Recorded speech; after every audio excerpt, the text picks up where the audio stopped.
Donc, on va doucement commencer. Je vais vous faire un partage d'écran dans un instant. Bienvenue à cette conférence. Donc, je vais vous partager une conférence sur le thème de Marie-Madeleine, femme Shakti. Marie-Madeleine, femme Shakti, voilà, je vais faire le lien entre Marie-Madeleine et la tradition du Tantra, l'énergie Shakti, comment elle s'inscrit là-dedans, et aussi comment cette énergie est une énergie universelle, qui ne se limite pas à une tradition ou à un courant mystique. Mais avant de faire cela, moi, j'aime bien commencer tout partage en posant une énergie pour notre temps ensemble, en posant une énergie de temple, parce qu'on va partager un espace temple. Quand on parle de Marie-Madeleine et on parle de l'énergie Shakti, on le fait toujours dans une énergie sacrée, dans un espace sacré. Donc, pour ceux et celles qui sont déjà là, je vais vous inviter à juste prendre un instant pour qu'on puisse poser cette énergie ensemble. Et de juste peut-être vous installer, de mettre le dos droit, de fermer les yeux. Et vous pouvez respirer calmement.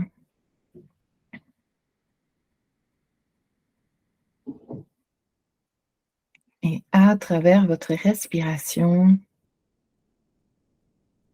vous allez porter votre présence, votre attention vers l'intérieur.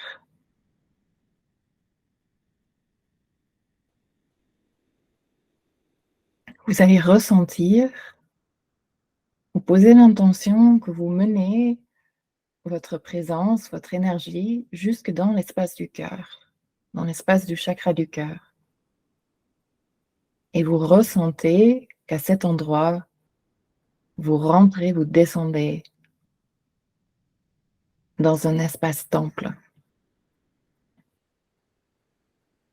Un espace où vous êtes connecté au cœur de vous-même, pleinement connecté à votre énergie source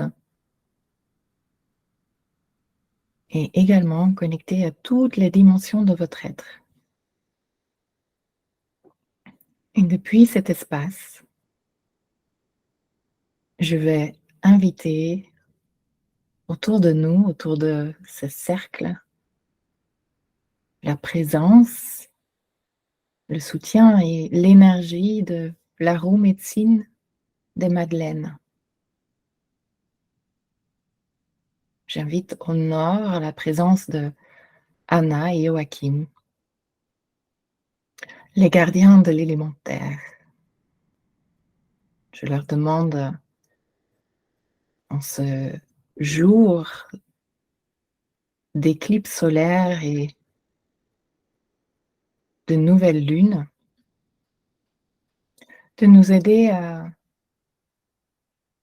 voir, à ressentir tout ce qui remonte depuis nos racines, tout le bagage karmique que la vie nous invite à transformer. Puissions-nous également trouver soutien et force dans nos racines, dans nos lignées physiques, spirituelles. Puissions-nous écouter et apprendre la sagesse de la terre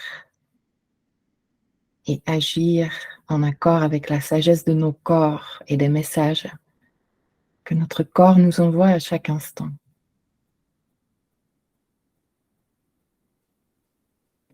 À l'est, j'invite la présence et la guidance de Isis et Osiris, ceux qui nous guident dans nos mystères intérieurs, qui lèvent le voile sur les différentes couches de notre conscience.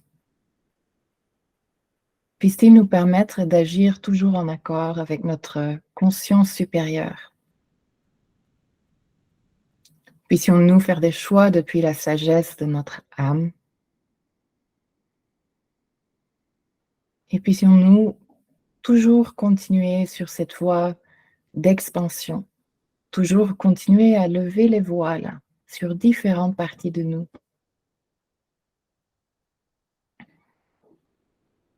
Puisse-t-il nous apprendre aussi à faire confiance à notre intuition, à notre guidance intérieure et à cette voix de notre esprit, de notre âme qui nous parle à chaque instant. Au sud,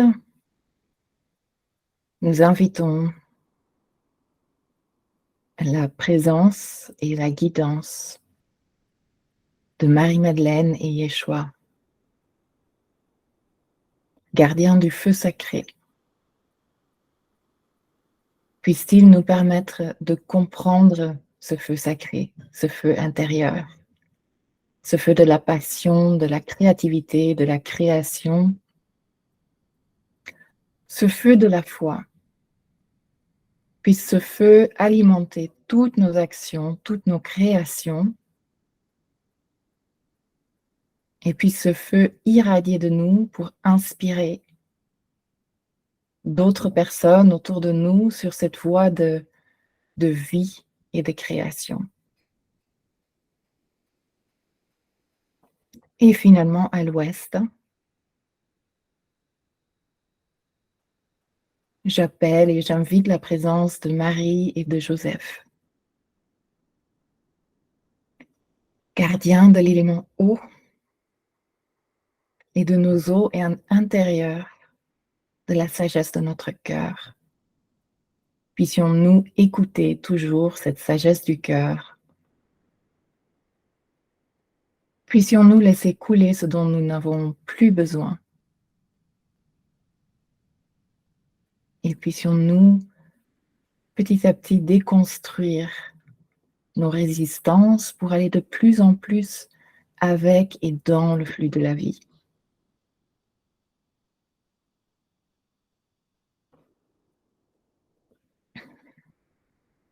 Avec ces gardiens et gardiennes placés autour de nous, vous pouvez garder les yeux fermés encore un instant. Je vous invite à prendre une grande respiration et à ouvrir les yeux. Bienvenue dans cet espace, tous et toutes, et à ce partage. Aujourd'hui, c'est le jour de la fête de Sainte Thérèse d'Avila. Sainte Thérèse d'Avila, qui est une sainte espagnole et aussi une femme Shakti. C'était une femme, même si elle était intégrée dans l'Église catholique, c'est même une des doctoresses de l'Église catholique, qui était pleinement habitée par le feu divin. Et une des choses qui la typait, c'est qu'elle rentrait très régulièrement en extase divin. Et cette extase l'a mis plusieurs fois dans des conflits avec l'Église catholique, parce que c'était vu comme dangereux. On ne comprenait pas ces états. Thérèse d'Avila est aussi la femme qui a écrit le livre Le Château intérieur, qui est un voyage dans un labyrinthe intérieur. Le but de ce partage ou de ce livre qu'elle a écrit, c'est de nous ramener toujours dans le moment présent. Et une de ses citations les plus célèbres, je vais vous la lire aussi, c'est « Je voudrais détruire l'enfer et le paradis, afin que Dieu fût aimé par lui-même. » Donc toujours, voilà, tout son enseignement, c'était vraiment de re-rentrer dans le moment présent et de reconnaître le divin et le sacré dans la vie de tous les jours. Je vais vous faire un partage d'écran dans un instant. Je vais donc vous partager une conférence sur Marie-Madeleine, femme Shakti. Ok, super. Donc, Marie-Madeleine, femme Shakti. Alors, je vous partage d'abord un mot sur moi aussi. Il y a beaucoup de gens qui ne me connaissent pas. Alors, je suis prêtresse de la Madeleine. Qu'est-ce que ça veut dire? C'est que je transmets une initiation qui s'appelle la Voie de la Madeleine, qui est vraiment inspirée par les pratiques que pratiquait Marie-Madeleine, aussi par sa spiritualité et sa philosophie de vie. Ça veut dire que je transmets aujourd'hui des sacrements, c'est que je célèbre des baptêmes, des mariages, des transitions aussi de la vie vers la mort, des instants sacrés en fait, où l'esprit et l'âme sont très présents et ont besoin peut-être d'accompagnement. Je crée des huiles sacrées, et là aussi, voilà, c'est vraiment inspiré par Marie-Madeleine. Elle créait des huiles et elle œuvrait avec les huiles sacrées aussi. Je suis initiée dans la voie druidique. Je le dis parce que pour moi, un des prérequis pour être femme ou personne Shakti, pour être connectée à la Shakti et la laisser traverser dans notre vie et dans notre être, c'est d'avoir une connexion à la nature. Et pour moi, cette connexion s'est clairement développée à travers la tradition druidique. J'ai fondé une école de mystère. J'habite à Glastonbury. Alors, Glastonbury est un lieu en Angleterre qui est un des chakras de la Terre. Donc, c'est le chakra, ça serait le chakra du cœur de la Terre. C'est un haut lieu, en tout cas, depuis des millénaires, un lieu temple dans lequel des peuples, depuis des milliers d'années, cheminent, ils viennent en pèlerinage ici pour se connecter, pour célébrer des grandes cérémonies de vie. Et c'est aussi un haut lieu, c'est un temple dédié à l'union entre le masculin sacré et le féminin sacré. Le fameux hieros gamos, le mariage mystique entre le masculin et le féminin. Je suis dévote de la Mère divine et de Marie-Madeleine. Pour moi aussi, c'est un des prérequis pour laisser passer la Shakti dans sa vie, c'est d'honorer le divin féminin. Je suis étudiante des mystères, étudiante à vie et perpétuelle. Je pense qu'une des choses aussi, quand on prend ce chemin, c'est qu'il n'y a pas de fin. C'est infini. Les découvertes sont infinies et c'est un apprentissage d'une vie. Je suis pèlerine de la Terre et je vais vous partager un peu plus là-dessus un peu plus tard dans mon partage. Ce que ça veut dire, c'est que je voyage beaucoup, mais aussi j'essaie vraiment de le faire dans une conscience qui me permet de me connecter au lieu et d'apprendre de la Terre. Je prends vraiment la Terre comme enseignante, comme maître qui m'apprend des choses sur moi, mais qui me passe aussi des messages. Et je suis femme Shakti, comme je suis sur la voie de la Madeleine, automatiquement, je suis femme Shakti, comme elle l'était aussi. Alors, qui était Marie-Madeleine? On a beaucoup de visions très différentes d'elle. Marie-Madeleine a sa vision dans l'Église catholique, mais ces dernières années, elle a été réhabilitée déjà grandement par beaucoup de livres, beaucoup de lectures qui la montrent sous un autre angle. Ce qu'on commence à comprendre et ce qu'on commence à voir, c'est que Marie-Madeleine était une femme initiée, hautement initiée. Elle était myrophore. Myrophore est une femme qui œuvre avec les huiles de façon sacrée pour guérir, pour oindre, pour accompagner des sacrements et pour relier les gens au divin.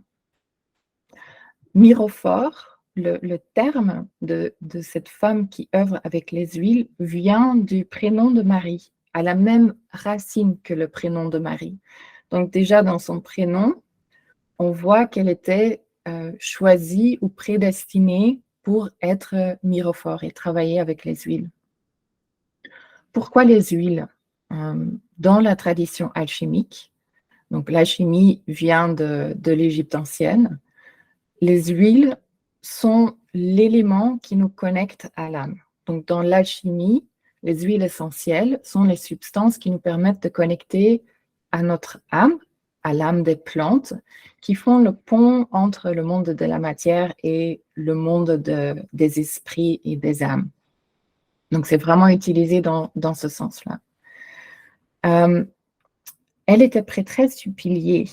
Son titre, Magdala ou Madeleine, donc c'était pas un prénom Madeleine, c'était vraiment son titre, veut dire pilier ou tour. On connaît la tour de Magdala à Rennes-le-Château, par exemple, mais il y a cette idée vraiment dans la tour ou dans le pilier qu'elle était sur une voie d'élévation.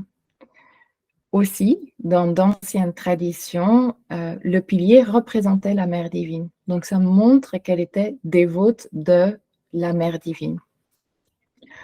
Le fait qu'elle était appelée Marie la Madeleine, comme Madeleine était un titre, ça montre qu'elle était d'un statut élevé et qu'elle était une grande prêtresse de la voix de la Mère divine.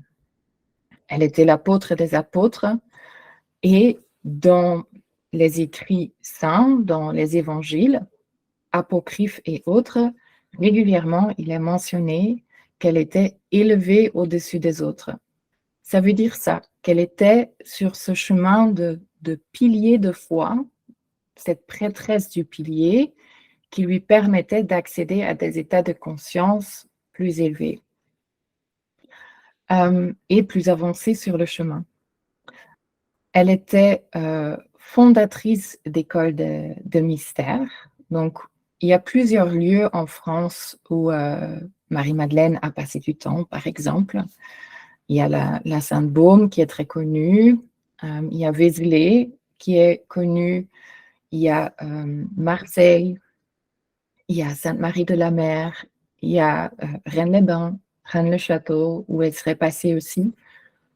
Quand on connaît ces endroits, quand on a circulé dans ces endroits, on sait qu'il y a une énergie qui est présente là-bas. Et c'est pareil pour Glastonbury. C'est le lieu où j'habite aujourd'hui.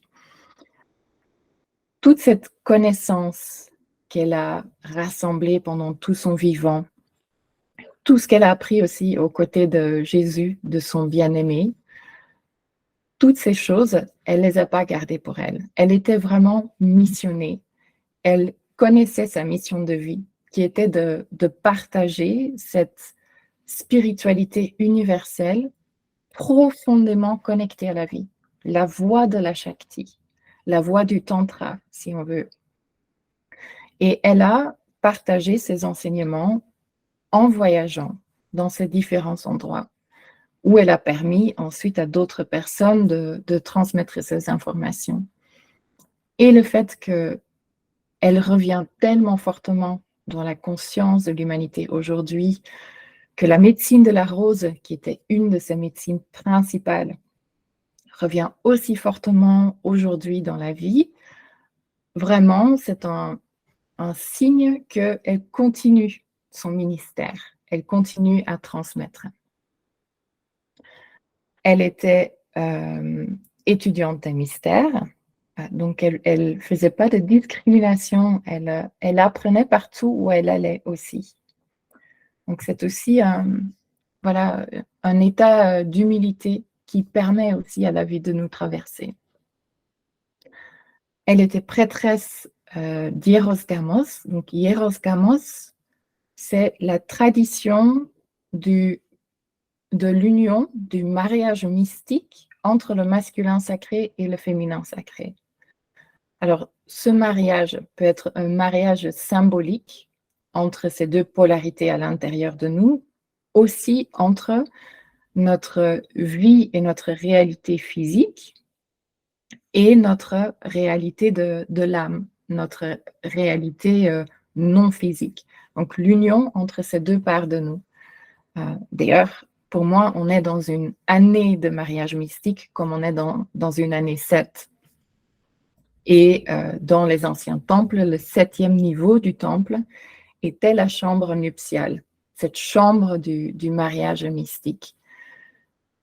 Ce que ça veut dire, c'est qu'elle permettait aux gens qu'elle initiait cette union entre les différentes parts de soi. Elle a permis cela à Jésus aussi. C'est ce qu'elle a fait quand elle a oint la tête ou les pieds. C'est un rite qui fait partie de ce rituel de Hieros Gamos. Ce qu'elle a fait à ce moment-là, c'est qu'elle a transmis l'énergie de la Mère divine, la bénédiction aussi de la Mère divine à Jésus, et elle lui a permis de pleinement entrer dans son énergie christique à travers cet acte. Donc, c'était très important. Sans elle, il n'aurait pas pu rentrer dans son ministère pleinement. Il n'aurait pas pu devenir le Christ, celui qui est bon. C'est ça que ça veut dire. Elle est dévote de la Mère divine, donc il y a beaucoup de gens qui sont d'accord aujourd'hui sur le fait que Marie-Madeleine aurait pris des initiations dans les temples d'Égypte et qu'elle était dévote d'Isis.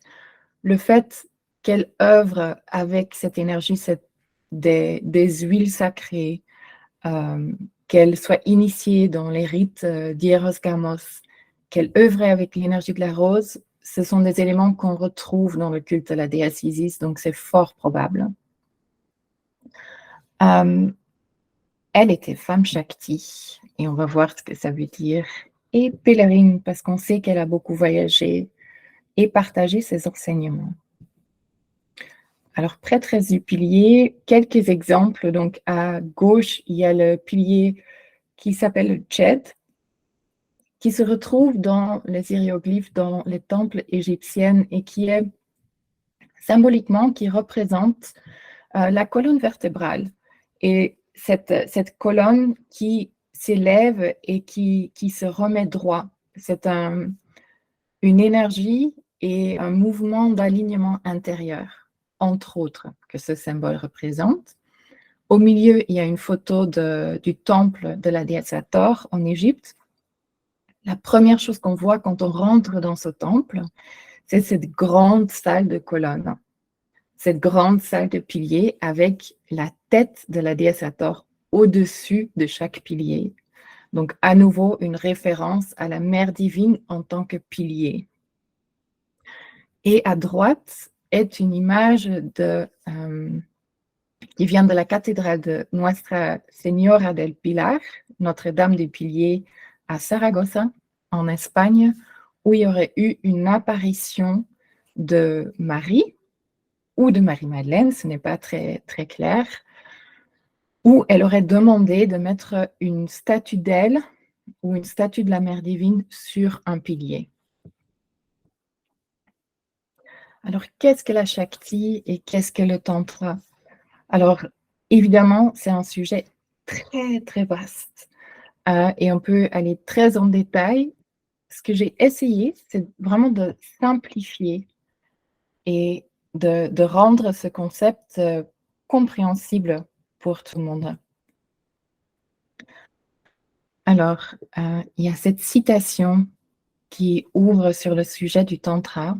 « Je vénère dans mon corps aussi, dans mon cœur la déesse, dont le corps abonde d'ambroisie, belle comme la foudre, qui, en allant dans sa demeure, au palais royal de Shiva, ouvre les lotus du magnifique canal central. » Donc, il s'agit d'une union entre le masculin et le féminin à l'intérieur pour pouvoir accéder au palais royal, au royaume intérieur. Et là, on rejoint vraiment les enseignements de Sainte Thérèse d'Avila, dont c'est le jour de fête aujourd'hui. On a besoin d'abord d'ouvrir, de s'ouvrir depuis l'intérieur et d'inviter l'énergie de la Mère divine à l'intérieur de nous. Dans ce cas, la déesse. Dans sa forme la plus connue, le Tantra est une discipline spirituelle qui vient du Cachemire, qui est vieux de 7000 ans, au moins, issu du peuple dravidien qui habitait un territoire allant du Pakistan jusqu'à la mer Rouge et la Méditerranée, Et de là, son influence est visible ensuite dans les civilisations sumériennes, babyloniennes, égyptiennes, tibétaines, népalaises, chinoises, etc. Ce qui est important à savoir, c'est qu'on a tendance à associer Tantra avec l'Orient. Et probablement, le lieu de naissance est dans le Népal, le Tibet, l'Inde, mais cette énergie est universelle. Et elle avait d'autres noms et d'autres expressions dans d'autres endroits. Et la tradition du Tantra, telle qu'elle était partagée il y a 7000 ans, a voyagé et a été retraduite dans toutes ces civilisations successives. Donc, par exemple, la civilisation sumérienne et babylonienne, qui ont ensuite influencé la civilisation qui habite aujourd'hui le territoire, et il y a 2000 ans aussi, le territoire d'Israël-Pakistan. Et du coup, où Marie-Madeleine a habité, et la tradition égyptienne aussi, où elle a été initiée. Donc, elle était reliée à toute cette information. 7000 ans au moins, parce qu'il y a d'autres sources qui sont les manuscrits de Palm, qui parlent aussi, pas sous le mot de tantra, mais de pratiques qui nous relient à la mère divine et qui sont vieux de au moins 10 000 ans. Donc, pour moi, je pense vraiment que cette tradition vient depuis l'origine de l'humanité. C'est un mot qui veut dire toile, tisser, fil, expansion, système, rituel, doctrine, sagesse ou continuité. Donc, vous sentez, c'est le fil rouge de la vie, le fil rouge de la mère divine, vraiment. Et aussi le lien entre toutes choses dans notre réalité, dans notre univers, dans notre vie, tout ce qui crée connexion, tout ce qui relie. Et la Shakti, alors une définition très libre, est le souffle de vie, la rivière dont nous faisons partie tous et qui nous traverse au même temps. Shakti est l'énergie de vie qui circule librement et abondamment. Elle est présente en tout et relie chaque élément dans le grand tissage de la vie et de l'existence. C'est l'étincelle du feu primordial qui réside en nous, l'essence de ce qui nous rend vivants et nous relie à la source. C'est la foi en tant qu'expérience vivante et respirante, une expérience extatique et physique. Tous ceux qui sont sur la voie du mysticisme connaissent Shakti. Elle emmène la personne au-delà des limites du dogme ou de la pratique dans laquelle elle est enfermée. Shakti est l'amour divin imprégné de force vitale, le désir d'être proche, de s'unir, d'être touché et traversé au plus profond de son être par la vie. C'est la présence de la Mère divine dans ce monde et à l'intérieur de nous. Si nous ne la laissons pas entrer, nous ne pouvons pas vraiment nous sentir vivants ou faire l'expérience du divin. Nous ne pourrons jamais atteindre le royaume qui est ce fameux endroit mystique à l'intérieur de nous, qui est ce temple d'unité absolue, où il n'y a plus aucune dualité, on est vraiment dans l'unité de l'être et l'unité de l'existence. Et nous unir à Dieu, car c'est la bien-aimée qui garde les portes du royaume et qui nous ouvre la porte. Donc, il y a quelques notions là-dedans. C'est que le Shakti est sans limite. C'est une énergie, c'est un flux. C'est comme une rivière qui nous traverse et en même temps, nous sommes cette rivière. Donc, ces mouvements, c'est connecté à l'énergie du feu. C'est ce qui nous rend vivants.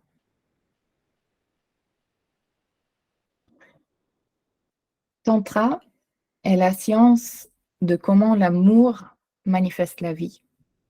C'est comment le divin tisse en existence la vie ou la création à travers l'amour. C'est la capacité d'être en amour de la vie et de tout le vivant à chaque instant. Shakti est ce souffle de vie dont la source est l'amour et qui anime toute chose.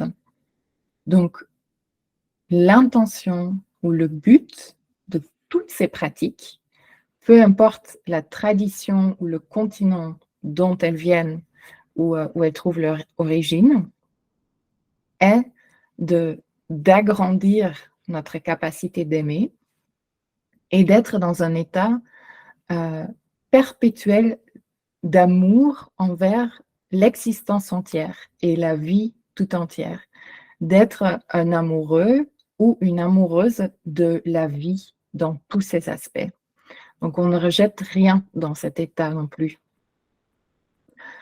Shakti s'appelle Awen dans la tradition druidique, cette essence mystique qui est dans tout et qui inspire les bardes, qui inspire les druides, ce souffle sacré.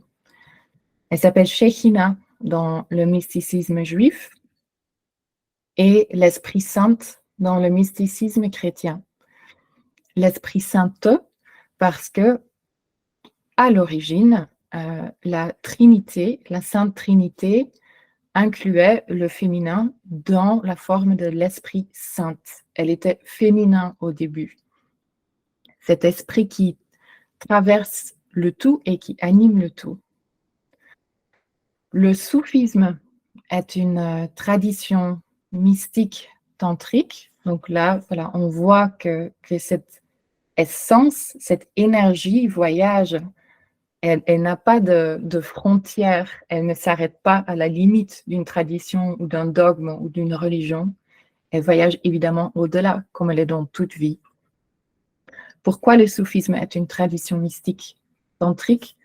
Parce que le soufisme célèbre l'amour divin et parle beaucoup de Dieu comme un bien-aimé et comme notre relation avec le divin est une relation d'amour, de deux amoureux qui se parlent. Il y a le concept d'Anamkara dans le mysticisme celtique et chrétien. Donc, il y a une tradition ici en terre celte qui s'appelle la tradition Kuldi. Et à l'intérieur de cette tradition, il y a un concept qui s'appelle Anamkara. Et Anamkara veut dire l'ami ou l'amoureux, l'amoureuse de mon âme. Et cet ami peut être un amoureux dans la chair, une amoureuse dans la chair, ou peut être un ami avec qui on a un échange qui amplifie l'énergie de notre cœur et qui amplifie l'énergie de notre âme et qui nourrit à l'intérieur de nous l'énergie de vie, qui nourrit notre capacité à voir la beauté en chaque chose et autour de nous. Et on peut considérer que deux auteurs du soufisme étaient des Anamkara, Rumi et Shams de Tabriz, qui étaient de très bons amis et qui étaient maîtres et disciples, étaient aussi des Anamkara parce qu'ils se stimulaient très fortement dans leur foi, mais aussi dans leur capacité de voir la beauté dans le monde. Et là, il y a une citation de Shams de Tabriz qui dit « Tu peux étudier Dieu à travers toute chose et toute personne dans l'univers, parce que Dieu n'est pas confiné dans une mosquée, une synagogue ou une église. Mais si tu as encore besoin de savoir précisément où il réside, il n'y a qu'une place où le chercher, dans le cœur d'un amoureux sincère. » Et je trouve que ça dit beaucoup de choses.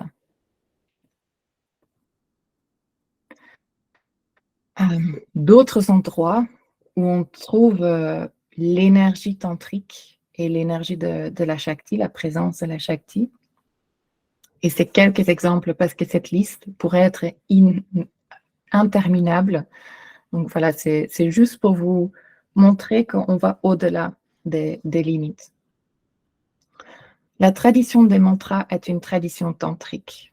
Par exemple, Pline, un auteur romain, quand il a rencontré les thérapeutailles, qui est une secte religieuse qui habitait en Alexandrie dans les premiers siècles de notre ère et où Marie-Madeleine a reçu des initiations aussi.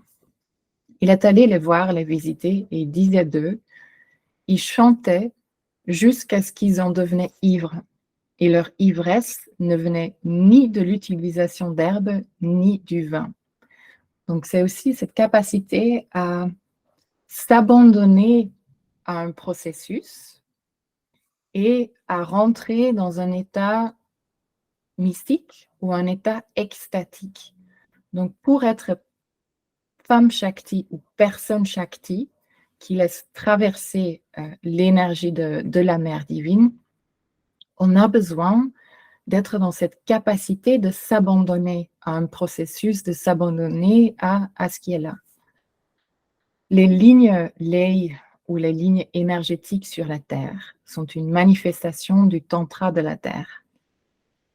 On ressent ces courants énergétiques. Ces courants énergétiques sont aussi appelés en Australie par les aborigènes les lignes du dragon, parce que pour eux, c'est réellement une énergie de dragon qui ondule la Terre. C'est pour cette raison aussi que les cathédrales gothiques ont été bâties sur d'anciens temples où il y avait une convergence de lignes énergétiques. Et donc, ces cathédrales ou ces anciens temples récoltent l'énergie Shakti de la Terre et la distillent à l'intérieur du bâtiment. Évidemment, un exemple très connu est la cathédrale de Chartres et son labyrinthe dans lequel on reçoit vraiment cette énergie. Il y a la tradition mystique d'Hieros Kamos, dont Marie-Madeleine était initiée et adepte. Et cette notion du mariage mystique entre le masculin et le féminin a ensuite continué dans le rituel d'adoubement, où le chevalier se fait adouber et promet d'honorer le féminin et d'honorer la mère divine. Donc à nouveau, c'est un mariage entre les deux. Les rituels de couronnement utilisés en France jusqu'à récemment et aujourd'hui encore utilisés en Angleterre sont des rituels de mariage sacré dans leur symbolique. C'est que le souverain promet d'honorer l'énergie et la présence de la mère divine et en retour, il reçoit les bénédictions de la mère divine. Ce qui veut dire que son royaume sera toujours en abondance et qu'il pourra toujours prendre soin de son peuple. Le tantra s'exprime dans des choses très simples, dans des tissages, dans l'artisanat qui est fait avec une connexion au cœur, dans la broderie, les mandalas. Voilà, tout ce qui structure, qui donne une structure, qui tisse quelque chose en réalité avec une connexion au divin. Et certains saints ou saintes chrétiens sont aussi dans une énergie tantrique. Et je voulais vous lire, partager un petit poème d'une de ces saintes, qui est Sainte Thérèse de Lisieux, dont c'était la fête récemment aussi, le 1er octobre, et qui, même si elle était très enfermée de son vivant dans le dogme de l'Église catholique, sa foi traversait ce dogme très clairement à plusieurs moments. Et quand on lit ces poèmes, on pourrait lire dans ces poèmes des poèmes, des lettres d'amour d'une jeune fille à un amoureux. Donc le poème que je vous lis, s'appelle le Cantique éternel, chanté dès l'exil. Ton épouse exilée, sur la rive étrangère, peut chanter de l'amour la cantique éternelle, puisque mon doux Jésus, tu daignes sur la terre, du feu de ton amour l'embraser comme au ciel. Mon bien-aimé, beauté suprême, à moi tu te donnes toi-même, mais en retour, Jésus, je t'aime, et ma vie n'est qu'un seul acte d'amour. Oubliant ma grande misère, tu viens habiter en mon cœur. Mon faible amour, ah, quel mystère, suffit pour t'enchaîner, Seigneur. Mon bien-aimé, beauté suprême, à moi tu te donnes toi-même, mais en retour, Jésus, je t'aime, et ma vie n'est qu'un seul acte d'amour. Amour qui m'enflamme, pénètre mon âme. Viens, je te réclame, viens, consume-moi. Ton ardeur me presse, et je veux sans cesse, divine fournaise, m'abîmer en toi. Seigneur, la souffrance devient jouissance quand l'âme s'élance vers toi sans retour. Céleste patrie, joie de l'autre vie, vous n'êtes que l'amour. Donc il y a beaucoup de feu, beaucoup de passion dans ces écrits. Et pour moi, quand on emprunte une voie mystique, à un moment donné, notre énergie va pousser contre les limites du dogme dans lesquelles on est encore enfermé, ou contre les limites des croyances qu'on a encore, des croyances limitantes. Donc c'est une autre façon dont on peut reconnaître quelqu'un qui est sur la voie du tantra ou la voie de Shakti, c'est une destruction perpétuelle de systèmes de croyances et de dogmes. Alors, qui ont été les enseignants tantriques les plus importants dans votre vie jusque-là? Réfléchissez-y. Qu'est-ce qui ou quoi vous a connecté à la voie du tantra? Peut-être que vous avez une réponse là-dessus, peut-être pas, peut-être que vous vous dites que vous n'avez encore jamais fait de cours de tantra et que du coup, vous n'en connaissez pas. Alors, je vous dirais que c'est faux parce que chacun et chacune de nous est déjà sur cette voie. On est né dans cette voie comme on est vivant et on est vivante. On est sur la voie du Shakti.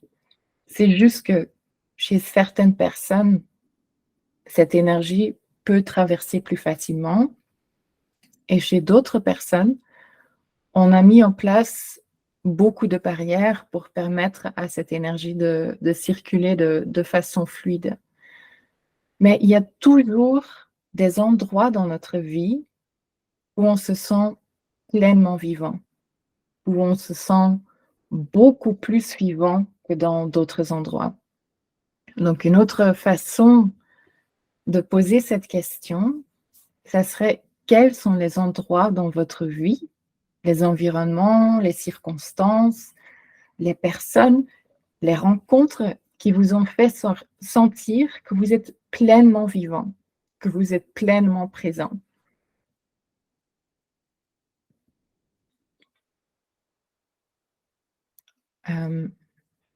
Je vais vous donner quelques exemples avant d'avancer. Pour moi, par exemple, quand je suis en contact des dauphins, je suis pleinement dans la vie, je suis pleinement dans mon corps, je suis pleinement présente et dans une énergie de joie débordante. Et pour moi, c'est un espace vraiment où l'énergie de la vie circule. Cet espace dans l'eau et cette rencontre avec les dauphins est une rencontre d'une très grande sensualité. Et c'est parce qu'il y a cette liberté de circulation de l'amour et de l'énergie de vie. Il y a des personnes que je connais, dont je sais, je l'ai décrit l'autre jour dans un partage, quand vous vous rencontrez, c'est comme si la rencontre accélère le chemin de chacun. On revient à ce concept de Anamkara, comme si deux fleuves se rencontrent et deviennent une plus grande rivière, comme si le courant de vie de l'un accélère le courant de vie de l'autre. Donc ça, c'est quelques exemples. Donc, en sachant cela, certainement, il y a des endroits déjà dans votre vie où vous êtes en lien, en contact avec cette énergie.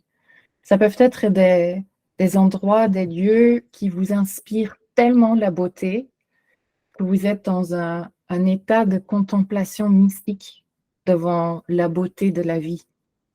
Voilà, ce sont des endroits qui nourrissent cette énergie de Shakti dans notre vie et à l'intérieur de nous. Alors, Marie-Madeleine était une femme Shakti. Comment on le sait? Parce qu'elle faisait des baptêmes. Donc, même dans les évangiles officiels, on voit que Marie-Madeleine accompagnait les baptêmes et qu'elle faisait des baptêmes elle-même.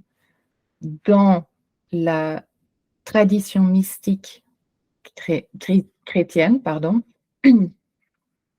quand on fait un baptême, on fait aussi une transmission de l'Esprit Saint.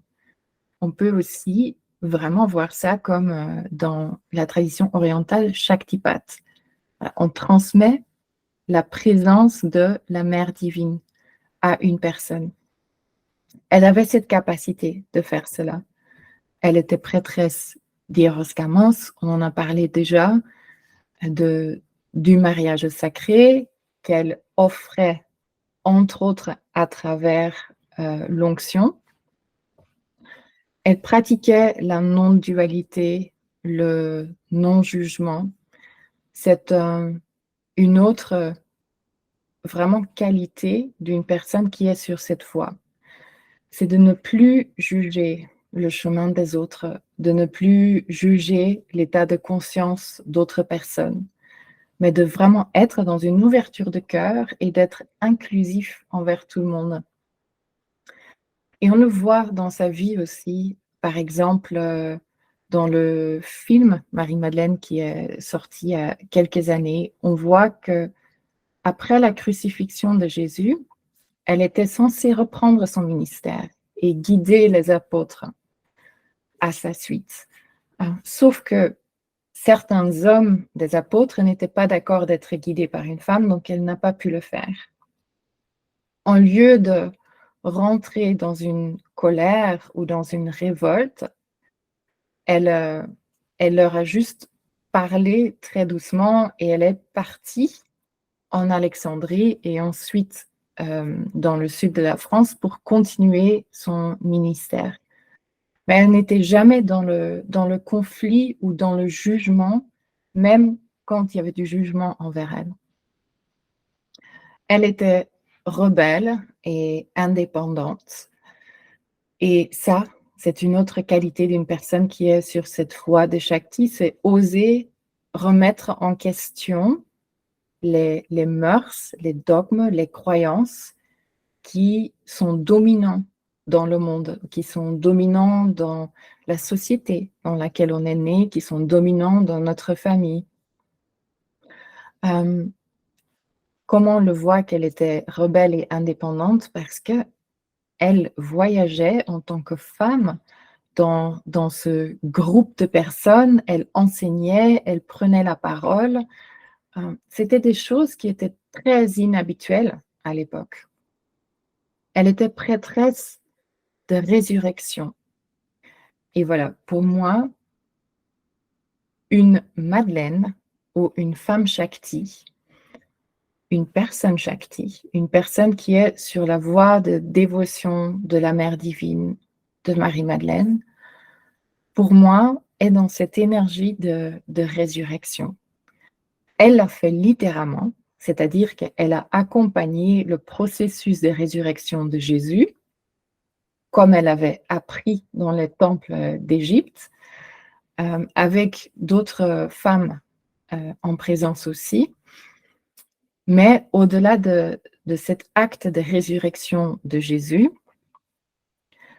elle a fait pendant toute sa vie de façon symbolique. C'est-à-dire que dans son ministère, elle aidait les personnes à trouver les zones d'ombre et les endroits pas entièrement vivants à l'intérieur du corps, à l'intérieur de la vie, et elle permettait à ces personnes d'alchimiser leurs énergies pour revenir entièrement à la vie, pour redevenir entièrement vivant. Et ces endroits morbides à l'intérieur de nous, ces endroits stagnants, ça peuvent être des endroits de maladie ou des parts de nous qui ne sont pas reconnues, qu'on ne permet pas de s'exprimer. Ce sont des endroits où le souffle de la vie, justement, la Shakti, ne peut plus circuler de façon libre ou de façon fluide. Donc, ce qu'elle permettait, c'est de détisser, d'ouvrir des structures trop rigides. Donc là, on est vraiment dans le tantra, c'est d'ouvrir la structure pour laisser passer à nouveau ce souffle de vie. Elle a appris le détachement. Cette voie est aussi une voie de détachement de choses auxquelles on est attaché dans la matière. Souvent, quand on est sur une voie de dévotion de la Mère divine, la vie va nous demander plusieurs fois de brûler nos vaisseaux et de vraiment recommencer à nouveau. L'énergie du phénix, l'énergie du feu qui vient brûler l'ancien et qui vient nous demander de tout recommencer de zéro. Elle l'a fait plusieurs fois, évidemment. Sa plus grande initiation était au moment de la mort de Jésus, parce qu'elle aimait beaucoup et elle était évidemment attachée à lui et sa présence physique. Donc, c'était un très grand processus aussi de mort et de renaissance pour elle. Une personne en qui Shakti réside et circule est pleinement présente à chaque instant et dans tout ce qu'elle fait, est pleinement vivante, est une fontaine de créativité. Donc, c'est une autre qualité à laquelle on reconnaît une personne qui est sur cette voie. C'est que quand cette énergie recircule à l'intérieur de nous, c'est une énergie infinie. On a accès du coup à la toile, à l'endroit de création de la Mère divine. Ce qui veut dire que nos créations et notre potentiel créatif, du coup, est infini. Et en tant qu'être vivant, en tant qu'être humain, naturellement, notre processus créatif devrait être fluide. Et nous avons une abondance d'énergie créatrice à l'intérieur de nous. C'est quand nous avons construit trop de barrages à cette énergie créatrice, à travers des traumas, des blessures, des croyances dans lesquelles on s'est enfermé, c'est là où cette énergie, cette source tarie à l'intérieur de nous, où ne coule pas ou ne coule plus de cette façon abondante, mais on peut libérer à nouveau cette énergie.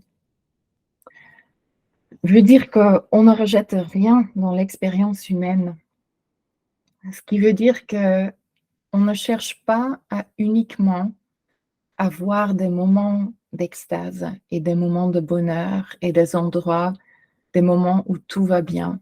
C'est qu'on accepte et on accueille aussi qu'il y a des moments de difficulté et que ces moments de résistance ou de difficulté qu'on traverse sont justement des moments où on peut vraiment approfondir notre chemin et on peut apprendre quelque chose de plus sur nous-mêmes et sur la vie. Ne fuis pas ces peurs, mais va vers elles aussi quand on est sur ce chemin de Shakti, de Tantra, de la Madeleine. On va être confronté à des peurs. Souvent, la vie va nous manifester nos plus grandes peurs pour qu'on puisse les traverser et les dissoudre et être libre de ces chaînes, d'un futur potentiel horrible. Quand on l'a traversé et on est de l'autre côté, on peut vraiment déposer cette chose qui nous faisait tellement peur. En résumé, que veut dire être femme ou personne Shakti? Comment réveiller la Shakti en nous? Avoir une dévotion pour la Mère divine, tout d'abord. Pour les femmes, c'est connaître et savoir accéder à la puissance de son utérus et de son ventre, puisque c'est là où on va vraiment, on rentre dans l'antre de la Mère divine. Une femme qui ne fuit pas ou qui traverse une personne, j'ai vu qu'il y a aussi des hommes avec nous, une femme qui choisit la vie au-dessus des peurs. Voilà, on ne se laisse pas guider depuis nos peurs et parfois on choisit consciemment d'aller vers quelque chose qui nous fait peur pour pouvoir dissoudre cela à l'intérieur de nous. C'est quelqu'un qui goûte à la vie, qui célèbre la beauté de l'existence. Pourquoi le tantra est aussi controversé aujourd'hui? Je pense que c'est important aussi d'en être conscient quand on est conscient des dangers, entre guillemets, ou de ce qui est vu comme un danger par d'autres personnes ou par le collectif. On peut aussi justement transcender cela. Parce qu'il y a confusion entre tantrisme et technique ou position sexuelle, il y a, comme on est dans une période de renaissance, on est vraiment à l'aube de la renaissance de toute cette connaissance et toute cette science de Shakti, de l'énergie de vie, de la mère divine dans notre monde. Il y a encore beaucoup d'abus. On est dans une période d'expérimentation. Il y a des choses qui se passent très très bien, il y a des choses qui se passent moins bien. Voilà. Comme on est dans cette traversée, c'est juste important qu'on soit très conscient de tout ce qui peut exister à l'intérieur d'un domaine ou d'un champ d'existence. Parce que le tantra en Occident est parfois utilisé comme excuse pour des comportements libertaires avec des dérives possibles. Donc, c'est quelque chose qui existe aussi et dont on doit être conscient. Il y a des abus d'enfants aussi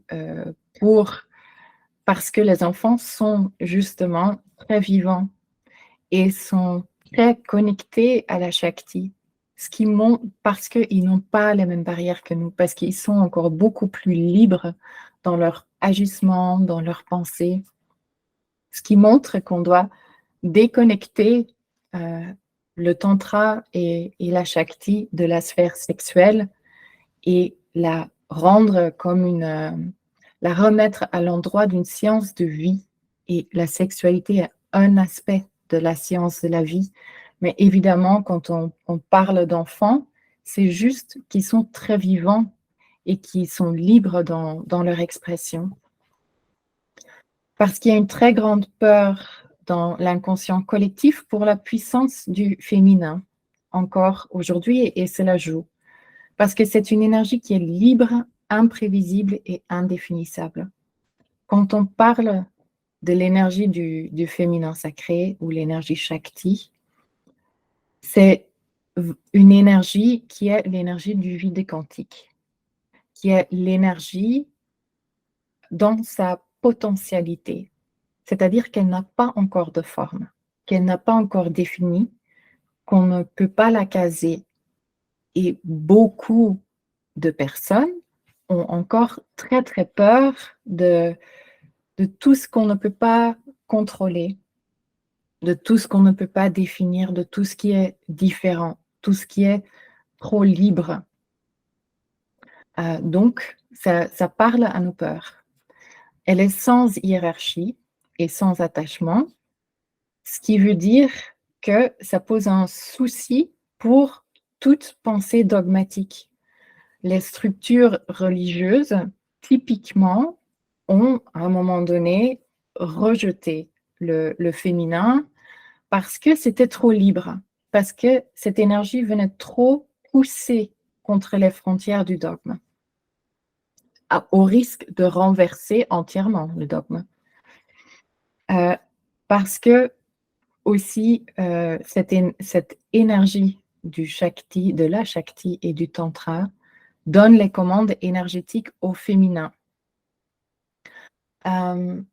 Et je vais parler là-dessus à la fin, mais ce que je veux dire par là, c'est que c'est la Mère divine qui nous ouvre la porte vers le royaume intérieur. C'est pas qu'elle est meilleure ou supérieure au masculin sacré, c'est qu'elle nous donne accès au masculin sacré. Donc, sans passer par elle, on n'y a pas accès. Donc, dans tout chemin spirituel, on doit d'abord traverser par elle et la rencontrer avant de pouvoir aller vers une unité dans notre conscience spirituelle, une unité masculin, féminin à l'intérieur de nous. C'est parce que c'est la voie de création et la voie de réalisation est la même. On traverse le canal de naissance pour venir dans ce monde, pour retourner dans un état d'unité, on remonte par le canal de naissance de la Mère divine. C'est aussi simple que ça. Sauf que ça veut dire qu'on s'abandonne à l'énergie de la Mère divine d'abord. Et à nouveau, ça peut créer des peurs et ça peut créer des abus aussi. Alors, mon parcours, mais ça, je vais vous le partager sans slide. Je vais m'arrêter là. Je voulais juste vous partager quelques mots sur mon parcours aussi et sur comment cette énergie s'est invitée dans ma vie et dans mon parcours pour vous montrer que c'est quelque chose de tout à fait naturel et que on peut suivre des voies spirituelles, on peut approfondir des techniques, mais c'est quelque chose qui fait déjà partie de nous. Donc, pour moi, personnellement, il y a 12 ans, oui, plus ou moins, j'ai été invitée à tout quitter.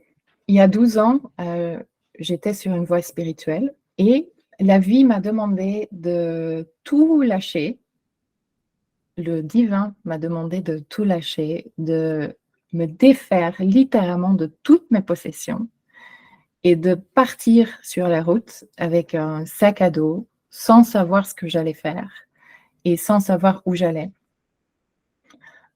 C'est ce que j'ai fait et ce que je remarque dans beaucoup de personnes qui sont sur une voie similaire ou qui sont vraiment accompagnées par l'énergie de la Mère divine ou dans une voie dévotionnelle, c'est qu'à un moment donné, on est amené à se défaire de nos possessions et de nos croyances. Donc, mon éveil spirituel avait eu lieu 2 ans avant ce départ et cet éveil s'est vraiment prononcé comme un écroulement de toutes mes croyances, de tout ce que je pensais être vrai et réel dans ce monde. Et cet écroulement s'est également traduit à l'intérieur de mon corps. C'est-à-dire que cellulairement, j'ai senti quelque chose s'écrouler à l'intérieur de moi. Pendant quelques jours, j'ai été très malade. J'ai transpiré, j'étais vraiment dans le feu. Je ne pouvais rien ingérer et toutes ces vieilles structures sont sorties de ma peau, littéralement. Suite à cela, j'ai eu une ouverture de ma perception des mondes subtils. J'ai commencé à recevoir des messages pendant 2 ans, plus ou moins, jusqu'au moment où la vie me demandait, OK, maintenant, tu as fait cette expérience des apprentissages spirituels, maintenant, il faut le vivre. C'est-à-dire, il faut prouver que tu adhères à tes croyances, que tu as foi au divin à l'intérieur de toi. Donc, quitter ton travail, donner toutes tes possessions et partir en voyage. Et du coup, c'est ce que j'ai fait. Ce qui m'a mis dans une énergie où je n'avais et un élan, et d'ailleurs je l'ai fait avec très grande joie. Ça m'a mis dans une joie débordante de me défaire de tout. Je sentais que c'était une telle libération. Et je suis partie, j'ai pris un premier ticket d'avion vers la Bolivie, La Paz. C'était la seule destination que j'avais. J'ai voyagé pendant 2 ans et du coup, j'ai dû vraiment faire confiance à mon intuition. À chaque fois, demander, OK, maintenant, est-ce que c'est juste que je reste encore? Est-ce que je repars? Et dans chaque endroit, j'essayais vraiment de me mettre dans une énergie où je pouvais rentrer en lien, être pleinement présente et rentrer en lien avec les éléments qui m'entouraient, pour ne plus être un élément étranger à ce nouvel environnement dans lequel j'allais, mais de m'intégrer dans le nouvel environnement dans lequel j'étais. Et ça, j après, j'ai su que c'est une pratique hautement tantrique et vraiment qui nous connecte à la Shakti. C'est d'être pleinement présent et de se connecter à travers tous ses sens à l'environnement qui nous entoure et ensuite de se laisser traverser par l'âme, par l'esprit d'un lieu. Chaque endroit où on va a un lieu, a une âme et cette âme, cet esprit peut communiquer avec nous.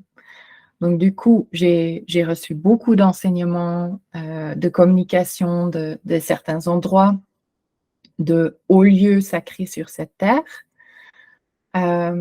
Aussi des animaux, des endroits dans la nature et ça a développé à l'intérieur de moi vraiment une confiance en la vie et une capacité à aller justement avec ce fameux flux de la vie, à me laisser traverser et à suivre cette voie du cœur qui devenait de plus en plus claire.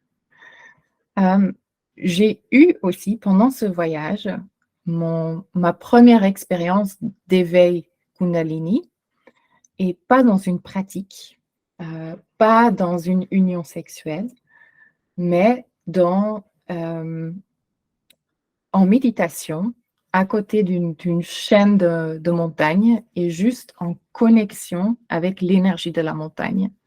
Je voyais la Shakti de la terre, justement, cette fameuse énergie qui était visible, palpable à cet endroit qui ondulait comme un dragon sur la chaîne des montagnes.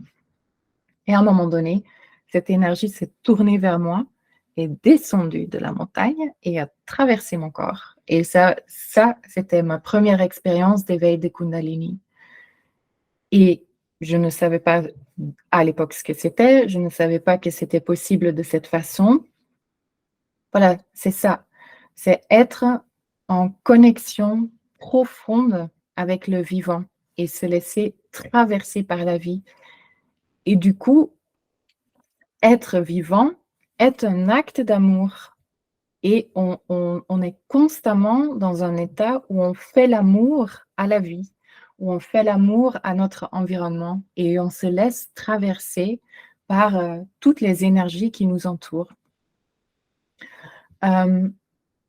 J'ai voyagé de cette façon pendant 2 ans et ensuite je suis venue ici à Glastonbury en Angleterre où j'ai entendu très clairement la voix de Marie-Madeleine qui m'a demandé de rester, de m'installer ici parce qu'il y avait des choses à apprendre de la terre de Glastonbury. Il y avait des choses à intégrer pour ensuite transmettre. Et c'était pour moi un autre grand saut dans le vide. Même si c'était reconstruire une base et re-rentrer dans une vie matérielle en quelque sorte, j'étais tellement bien dans cette dynamique de voyage, de laisser couler, que c'était un grand mouvement pour moi de reconstruire des frontières. Mais comme ça venait de sa part, j'ai fait confiance et heureusement parce que j'ai reçu énormément d'enseignement justement sur cette voie de vie, d'être pleinement vivante. Et c'est là où je suis aujourd'hui, encore pleinement connectée à cette énergie de ce grand temple de mystère qui est Glastonbury, et qui est un peu aussi un millefeuille énergétique, c'est-à-dire qu'il y a toujours de nouvelles choses à découvrir, vraiment à l'image de la vie et à l'image de la mère divine. Voilà, juste pour vous montrer que ça s'est fait de façon tout à fait naturelle. C'est juste faire confiance à la vie de plus en plus. Et peut-être d'abord faire des petits sauts, puis faire des plus grands sauts. Et prendre cette décision de, de se laisser traverser, de devenir un amoureux ou une amoureuse de la vie. C'est ça, en somme, être sur une voie tantrique et se laisser traverser par la Shakti. C'est être dans cet état d'amour du vivant et de la vie.